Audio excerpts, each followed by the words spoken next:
Bismillahirrahmanirrahim. Alhamdulillahi rabbil alamin. Wassalatu wassalamu ala afdalil anbiya'i wal mursalin, nabiyina Muhammedin sallallahu alaihi wasallam wa ala alihi wa sahbihi ajma'in. Rabbi shrah li sadri wa yassir li amri wahlul 'uqdatan min lisani yafqahu qawli wa ba'd.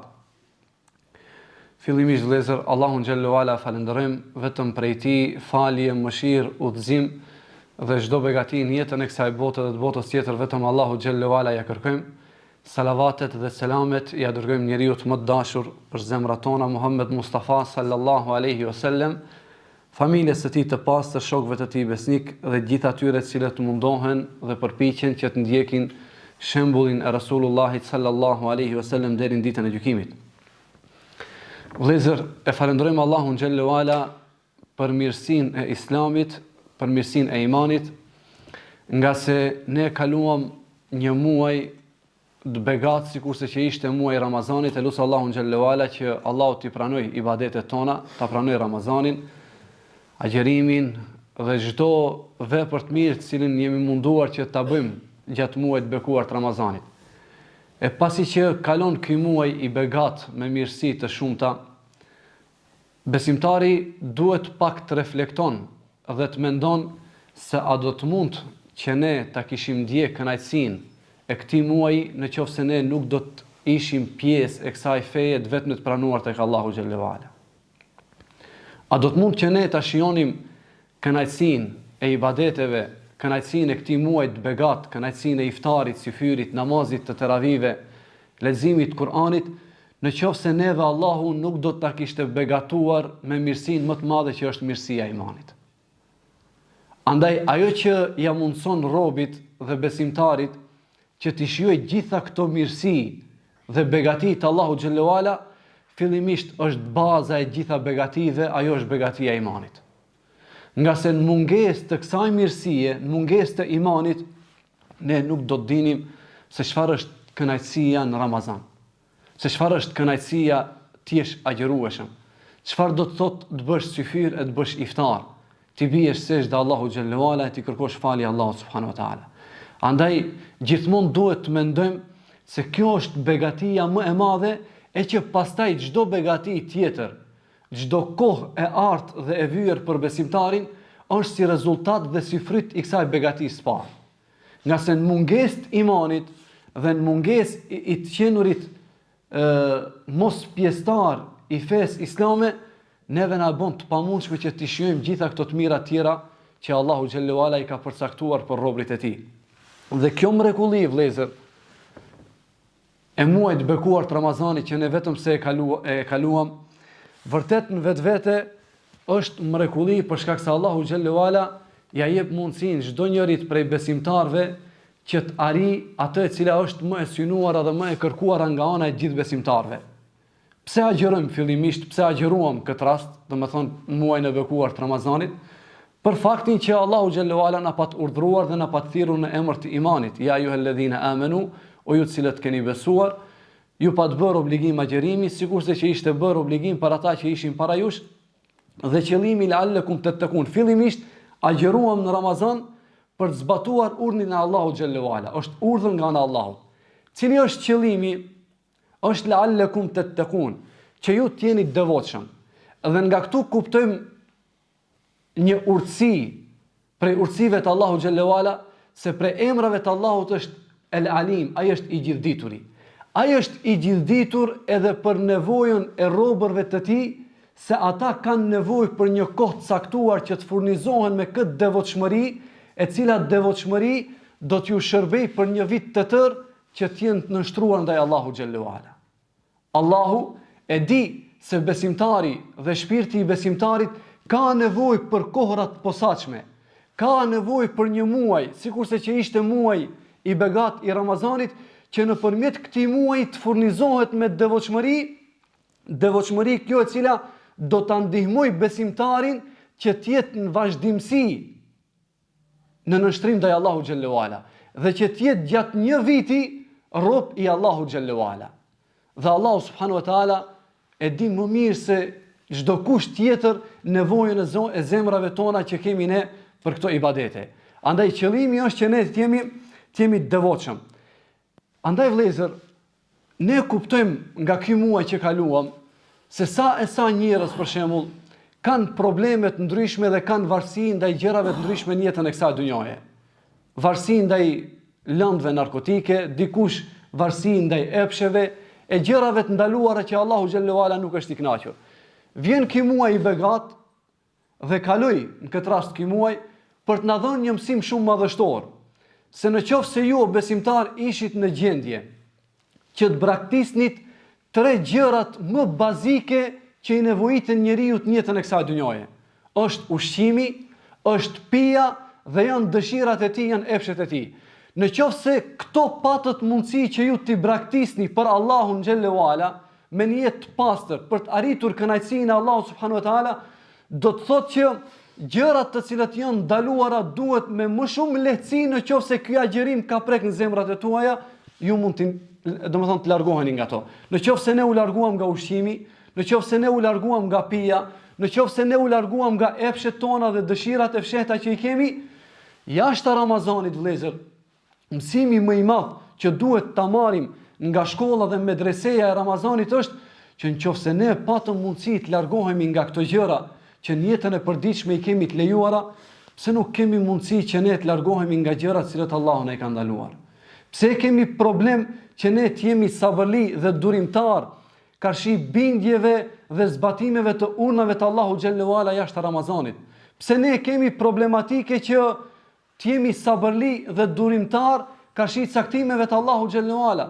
Në qoftë se pa qenë e shkruar që për një ditë të tërë qëndrojmë pa bukë, ujë dhe gjërat nevojshme për zemrën tonë, atëherë do të thotë në qoftë se ne nuk kemi gatishmëri që jashtë Ramazanit t'i bindemi Allahu xhallahu ala dhe të largohemi nga gjërat e ndaluara, do të thotë vëllezër se nuk e kemi arritur atë që Allahu xhallahu ala thotë në fund të ajetit kur e pat obliguar agjerimin la'allakum tattaqun, që ju t'jeni devotshëm. Do të thotë në qoftë se ne nuk kemi gatishmëri që t'i bindemi Allahut dhe të vazhdojmë për të qenë robër të Allahut jashtë Ramazanit, kjo nuk kupton se ne nuk kemi arritur që të realizojmë devotshmërinë e kërkuar që Allahu xhallahu ala e kërkon prej nesh.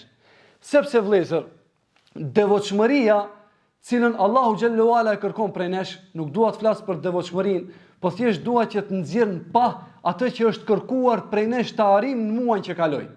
Dhe tani pyetja dhe poenta dhe ideja është se a e ndjejmë ne veten se e kemi arritur këtë devotshmëri që Allahu e kërkoi prej nesh në Ramazan? A jemi ne më ndryshe jashtë Ramazanit?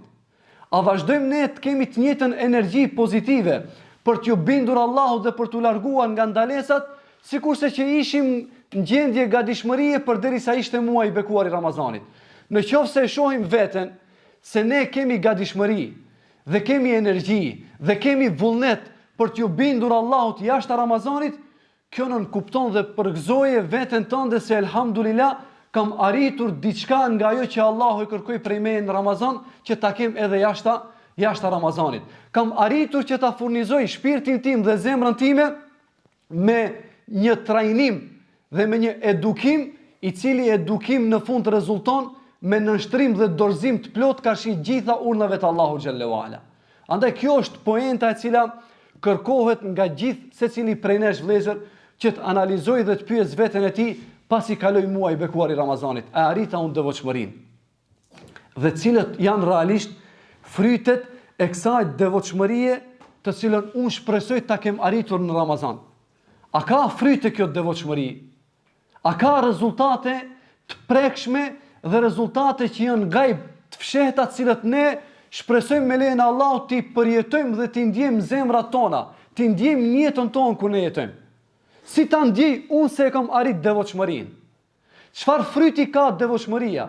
Në qoftë se unë tërë ditën ngela pa bukë dhe pa ujë dhe u mundova që t'jem aty ku kërkon Allahu xhallahu ala, cili është shpërblimi i kësaj vepre? Cilët janë frytet e kësaj pune? Nga se vëllezër, në qoftë se ne shohim metodologjinë e librit të Allahut dhe metodologjinë e pejgamberit Allahut sallallahu alaihi wasallam, sa herë që Allahu na thret për t'i besuar Allahut, sa herë që Allahu xhallahu ala na thret për t'ju bindur në ndonjë urdhër të caktuar, mos që pas asaj të jetë një fryt dhe një rezultat që Allahu ose pejgamberi Allahu sallallahu alaihi wasallam na tregon në vijim të asaj. se në qoftë se ju e bëni këtë, pastaj si shpërblim e keni këtë gjë. Kemi rastin e Nuhit alayhis salam, që ju pa drejtuar popullit të tij duke i thënë kërkoni falje Allahu xhallahu ala, nga se Allahu për shkak të kërkimit të faljes nuk filloi vetëm me frytet e ahiretit, që është xheneti, është kënaqësia e Allahut. Por Nuhi alayhis salam ju pa të përmendur edhe gjëra të prekshme që njerëzit mund t'i ndjenin si fryt i bindjes së tyre ndaj Allahu xhallahu ala dhe kërkimit të faljes. Çfarë tha? Kërkoni falje Allahu xhallahu ala, nga se Allahu do t'ju zbret shi nga qielli. Shiu çfarë aludon? Aludon në risk, apo diçka që njeriu njoshet në jetën e kësaj dhunjoje. Nuk ka njeri si përfaqen e tokës e që të mos joshet ose të mos anojnë nga risku që Allahu xhallahu ala e ka caktuar në jetën e kësaj dhunjoje, nga pasuria e kësaj dhunjoje. Pastaj çfarë përmendi Nuhi alayhis salam? Allahu tha, nëse ju i kërkoni falje Allahu xhallahu ala, do t'ju jep edhe pas ardhës. A është diçka e prekshme si fryt, si mirësi, apo nuk është diçka e prekshme? Qofse Allahu të begaton me fëmijë, të begaton me evlad, të begaton me pasuri, a janë frytet cilët ne i prekim dhe i ndjejmë, apo nuk janë frytet cilët ne i prekim dhe i ndjejmë? Shumë normal është se janë gjëra të cilët ne i shohim në jetën tonë të përditshme. Andaj filloi fillimisht Nuhi alayhis salam duke i thirrë dhe duke i josh me disa rezultate dhe fryten, nëse ju i kërkoni falje Allahu xhallahu ala, Allahu do t'ju jap këtë dhe këtë. Cilat janë rezultatet dhe frytet e devotshmërisë, vëllezër? Andaj ajo që kanë përmend dietarët islam, se devotshmëria cilën ne e synuam dhe e kërkuam në Ramazan me bindje dhe në nështrim ndaj Allahu xhallahu ala, ka dobi në jetën e kësaj bote, e të mos flasim për dobitë e tjera në botën tjetër. Prej dobive të para, vëllezër, që realisht ka qenë e kërkuar dhe është vazhdimisht e kërkuar për gjithë neve, është përmirësimi i zemrave tona me këto zemra të cilat ne synojmë që të arrijmë xhenetin e Allahut. Çfarë tha pejgamberi i Allahut kur fliste për devotshmërinë? Et-taqwa ha huna. Tha devotshmëria është këtu. Fa ashara ila sadrihi 3 marrat. Dhe bëri me gisht, me shenjë nga zemra e tij 3 herë, duke na bërë me dije se kjo është ajo e cila kërkohet nga ty o besimtar, që ta rregullosh gjatë muajit bekuar të Ramazanit.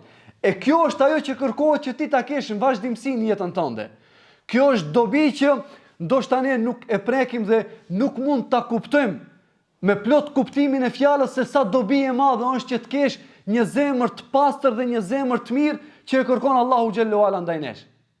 Andaj dobia e parë fillimisht është se nëpërmjet devotshmërisë ne realisht kemi zemra më të mira.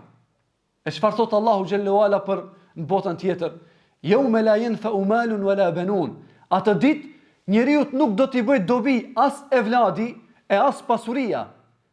Illa man ata Allah bi qalbin salim. Përveç atij njeriu i cili vjen Allahut bi qalbin salim, me një zemër të shëndosh. Andaj fryti i parë që duhet ne ta vjelim nga kjo devotshmëri që e kemi kërkuar në muajin e bekuar të Ramazanit është që ne vëllezër të kemi qalb selim, zemër e pastër, zemër e shëndosh në gjitha aspektet, e shëndosh dhe e pastër nga idhujtaria, e shëndosh dhe e pastër nga çdo gjë të cilën nuk e do Allahu xhallahu ala që ta shehen të.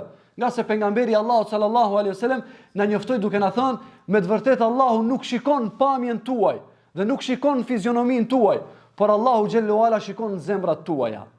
Andaj duhet që të mendojmë se a arritëm të pastrojmë zemrat tona në muajin e bekuar të Ramazanit, a arritëm që ne ta largojmë nga zemrat tona inatin, mërin, zilin, hasedin, e shumë cilësi të ndryshme me cilët cilësi ne nuk mund të përfundojmë xhenetin e Allahut nëse ne nuk i kemi pastruar këto zemra. Për këtë arsye, vëllezër, ka thënë Fudejl ibn Iyadi një thënie shumë madhështore. Thot Fudejl ibn Iyadi, atij njeriu që Allahu ja ka mundsuar të ketë një zemër të shëndosh, një zemër të devotshme, një zemër të pastër. Mirë, po këtu ka fol vetëm në një aspekt Fudejl ibn Iyadi. Thot atij njeriu që Allahu ja ka mundsuar të ketë një zemër të shëndosh në raport me vëllezrit e tij dhe me të dashurit e tij. E do për hir të Allahu xhallahu ala, nuk ndjen zili për vllahun tonë musliman, nuk e ke inat, nuk ke mendime negative për të. Thot Fudejl ibn Iyadi, këtij njeriu që Allahu ja ka mundsuar që të ketë një zemër të tillë në raport me vëllezrit e tij, vetëm se ja ka përshpejtuar një kënaqësi prej kënaqësive të xhenetit, mirë po ky e përjeton dunjën. Pse? Për shkak se Allahu xhallahu ala kur flet për besimtarët dhe devotshmit, për përfundimin e tyre në xhenet, çfarë thot pastaj? Wa naza'na ma fi sudurihim min ghillin. Dhe ne e patëm hequr nga zemrat e tyre urrëtitjen, armiqsinë, inatin dhe mërinë që ata e kishin mesin e zemrave të tyre. Prandaj ata përfunduan xhenetin e Allahut. E thot Fudeli ibn Iyadi, kujdo që Allahu ja ka pastruar zemrën në raport me vëllezërit e tij, nga këto cilësi të këqija, vetëm se ja ka mundsuar që të përjetojnë ndjesitë e xhenetit, qish duke qenë jetën e kësaj dhunjaje. Andaj, a përjetojmë ne këtë fryt devotshmërisë në këtë aspekt, në këtë dimension, e të mos flasim pastaj për fryte tjera, cilët do t'i përmendim pika të shkurtra. Prej fryteve tjera vëllezër që realisht e shohim dhe e ndjejmë nga devotshmëria në jetën e kësaj dhunjaje është se devotshmëria është shkaktari dhe sebepi kryesor që Allahu i madhruar të na i lehtësoj çështjet tona në jetën e kësaj dhunjaje dhe të na e shtoj rrezikun. A kemi argument për këtë? Thot Allahu xhallahu ala: "Wa man yattaqillah yaj'al lahu min amrihi yusra." Kushdo që është i devotshëm, kushdo që ka arritur devotshmërinë, ti bindet Allahut subhanahu wa taala dhe të largohet nga çdo gjë që nuk e do Allahu xhallahu ala, thot Allahu i madhruar: "Wa man yattaqillah yaj'al lahu min amrihi yusra." Kushdo që është i devotshëm në raport me Allahun xhallahu ala, Allahu i bën lehtësinë e gjitha çështjet e tij. A jemi munduar vëllezër që problemet që i kemi në jetën e kësaj dhunjaje ndonjëherë t'i zgjedhim me devotshmëri, me afrim më shumë tek Allahu xhallahu ala? A kemi menduar ndonjëherë se nuk ka shkaktar më të madh dhe nuk ka sebeb që ka më shumë ti impakt dhe ndikim në zgjedhjen e halleve tona, telasheve tona, se sa devotshmëria, bindja ndaj Allahu xhallahu ala.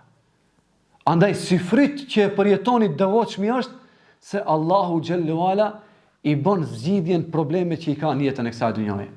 E tash lind pyetja, a ka njeri pa probleme në jetën e kësaj dhunjaje? A mund ndonjëri prej nesh të çohet në këmbë dhe të thotë se unë nuk kam nevojë për këtë fryt që ta vjell nga devotshmëria, për shkak se unë nuk kam probleme?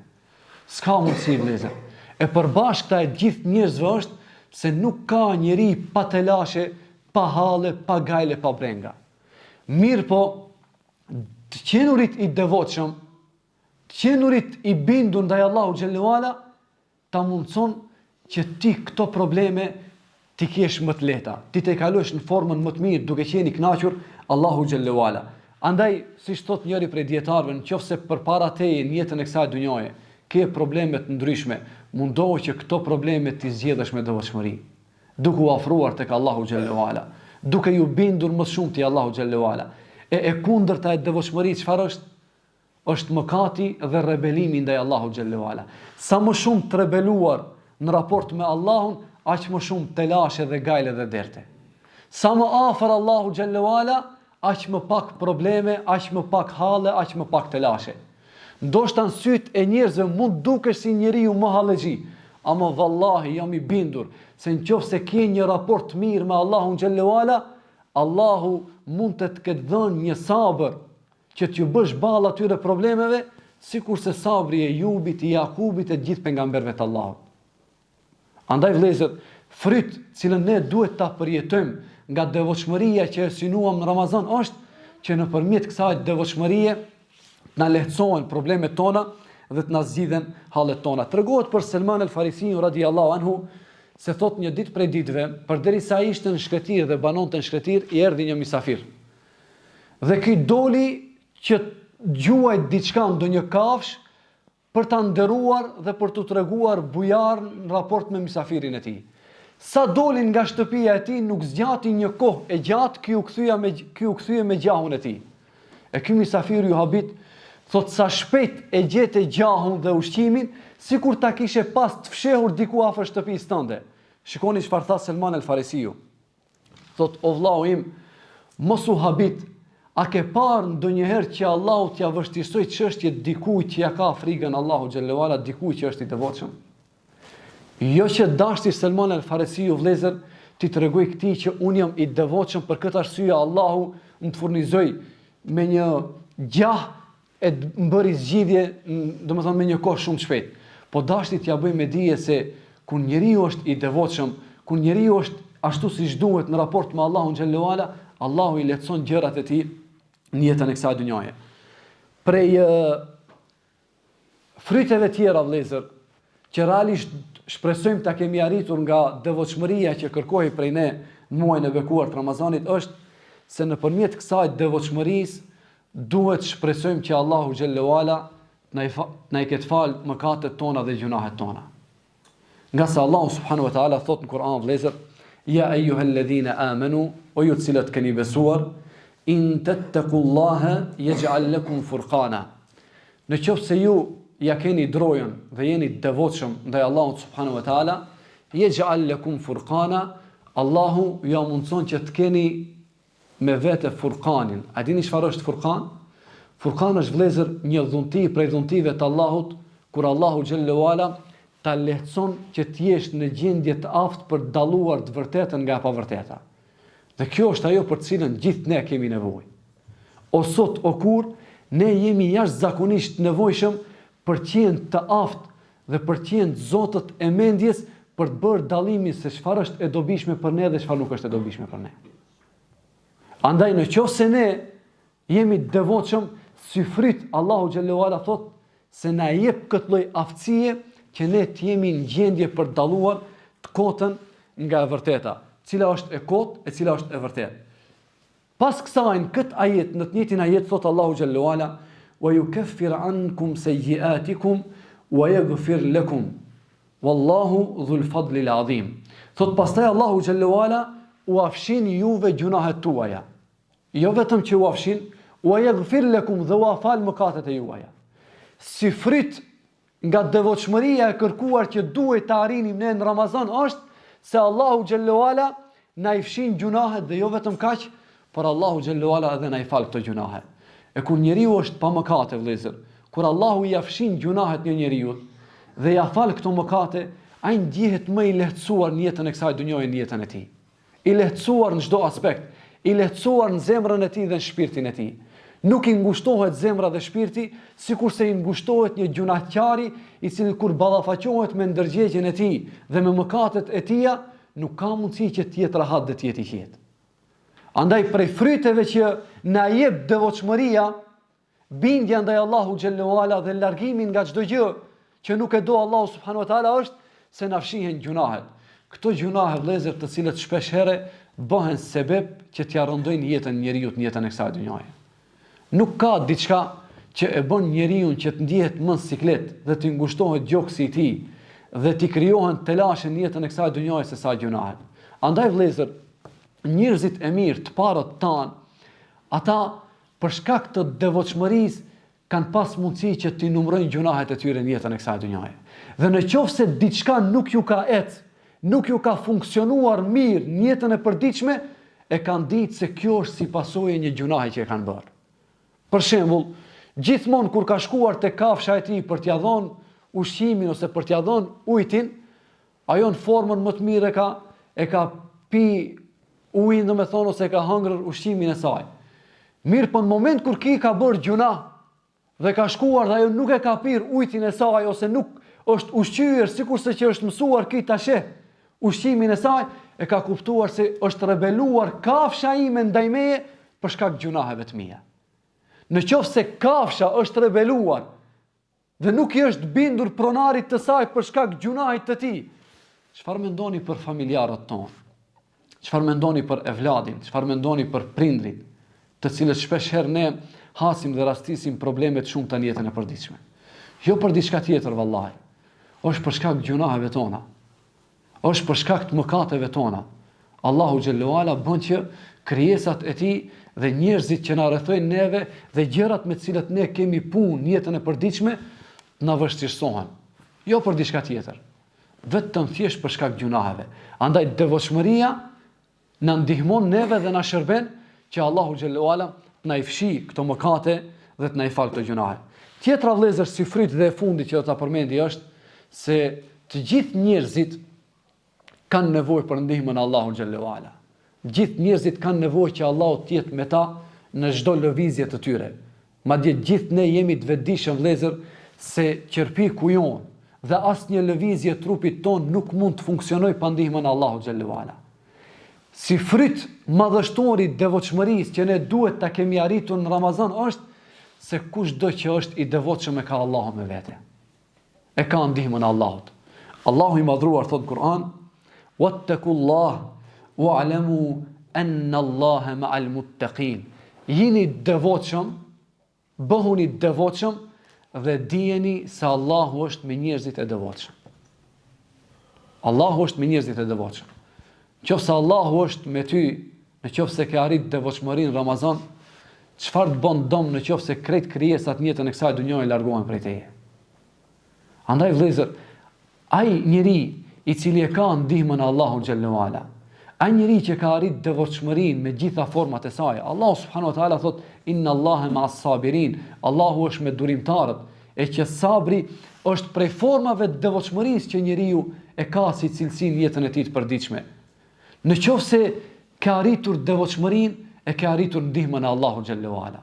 Allahu është gjithmonë ndihmën tënde. A ka fryt më të madh dhe a mund të ketë sukses më të madh se sa ta kesh ndihmën e Allahut gjithmonë? Për këtë arsye vëllezër, çfarë i tha pejgamberi Allahut sallallahu alaihi wasallam Ibn Abbasit, djalit të Axhës së tij: "Ihfadhillaha yahfazak. Ihfadhillaha tajidhu tujahak." Tha, ruaje Allahun në qoftë se do që Allahu të ruaj ty. Tha, ruaje, kujdesu për kufijtë e Allahut në qoftë se do ta gjesh Allahun aty ku ke nevojë ti. A do ndihmën e Allahut, je i devotshëm, sepse devotshmëria në fund fare nën kupton që ne t'i ruajmë kufijtë e Allahut xhallahu ala. Dhe Ramazani erdhi 29 ditë, 30 ditë, na trajnoi neve, ta trajnoi zemrën tonë vëllezër, se si ne vazhdimisht jemi në bindje dhe në nështrim ndaj Allahut xhallahu ala duke i ruajtur kufijtë e Allahut subhanahu wa taala. Për të na e bërë me dije se nëse ju doni t'i vjelni dhe t'i përjetoni këto fryte të devotshmërisë, duhet që patjetër t'i keni marrë mësimet e duhura nga muaji i bekuar i Ramazanit.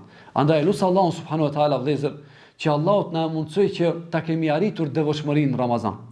Lutem Allahun xhallahu ala që Allahu të na mundsoj gjithashtu t'i përjetojmë frytet e kësaj devotshmërie, duke i pastruar zemrat tona fillimisht, pastaj duke na mundsuar Allahu xhallahu ala që si rezultat i arritjes së devotshmërisë të na lehtësohen dhe të na zgjidhen problemet dhe hallet tona në jetën e kësaj dhunjaje. Andaj njerëzit vëllezër shpesh herë kërkojnë zgjidhje për problemet e tyre në forma të ndryshme, ama pak kanë nga ata njerëz që mundohen të zgjidhin problemet me devotshmëri. Dhe ju duket diçka shumë filozofike, shumë e rëndë si term në qoftë se i thua dikujt zgjidhi problemet me devotshmëri. Kur themi zgjidhi problemet me devotshmëri, e kemi për qëllim zgjidhi problemet duke qenë aty ku kërkon Allahu xhallahu ala ti jesh. Nëse nuk ka mundësi që të kesh jetë të vështirë dhe të kesh një jetë të rëndë në qoftë se je gjithmonë aty ku kërkon Allahu xhallahu ala. Andaj zgjidhi problemet duke u afruar sa më shumë tek Allahu xhallahu ala. Zgjidhi problemet duke ju bindur sa më shumë Allahut subhanahu wa taala. Zgjidhi problemet duke qenë rob i Allahut edhe jashtë Ramazanit. Zgjidhi problemet e tua duke u larguar nga haramet me të cilat harame nuk ka mundësi që ti jesh i rahatshëm dhe ti jesh i qetë në jetën e kësaj dhunjaje. Dhe lut Allahun xhallahu ala vëllezër, së fundmi që Allahu të na mundsoj që si fryt gjithashtu ta përjetojmë edhe ndihmën e Allahut xhallahu ala gjatë gjithë jetës tonë, në çdo aspekt. Studenti ta ketë ndihmën e Allahut në kërkimin e dijes. Punëtori në punën e tij. Ai cili është familjar dhe prind, e lut Allahun xhallahu ala që ta vjel frytin e devotshmërisë duke e ndihmuar Allahu xhallahu ala që t'ja jap hakun edukimit ndaj fëmijës së tij. Kush nuk ka nevoja, mund të sot dikush dalë dhe të thotë se nuk kam nevojë që Allahu xhallahu ala të ndihmoj me ndihmën e tij më të mirë absolute që unë të jem i suksesshëm në edukimin e fëmijëve të mi. Sot gjithë vëllezër njerëzit vuajnë për një edukim të mirëfillt për shkak të sfidave të shumta që i kemi në jetën e kësaj dhunjaje. Andaj nuk ka formë më të mirë që ne ta meritojmë ndihmën e Allahut xhallahu ala, që Allahu të jetë me ne dhe Allahu të na bëj prej fitimtarëve në raport me fëmijët tanë, familjarët tanë, shoqërinë dhe rrethin ku jetojmë, se sa duke qenë të devotshëm. Andaj e lusë Allahun xhallahu ala që Allahu të na imbush zemrat tona me devotshmëri dhe e lusë Allahun subhanahu wa taala që Ramazanin të cilën e përcollëm ta kemi përcjell duke arritur atë që kërkohej nga ne të arrim e që është devotshmëria. E lusë Allahun subhanahu wa taala vëllezër që Allahu të na mundsoj që të arrijmë edhe shumë kohra të tjera të begata me qëllim që ne të afrohemi sa më shumë tek Allahu xhallahu ala, me qëllim që ne të ripërtrim imanin ton dhe të ripërtrim lidhjen ton në raport me Allahun xhallahu ala. Allahu ju shpërblet për ndëgjimin. Aqulu qawli hadha wa astaghfirullaha li wa lakum wa li sa'iril mu'minina fastaghfiruhu min kulli dhanbin innahu huwal ghafurur rahim.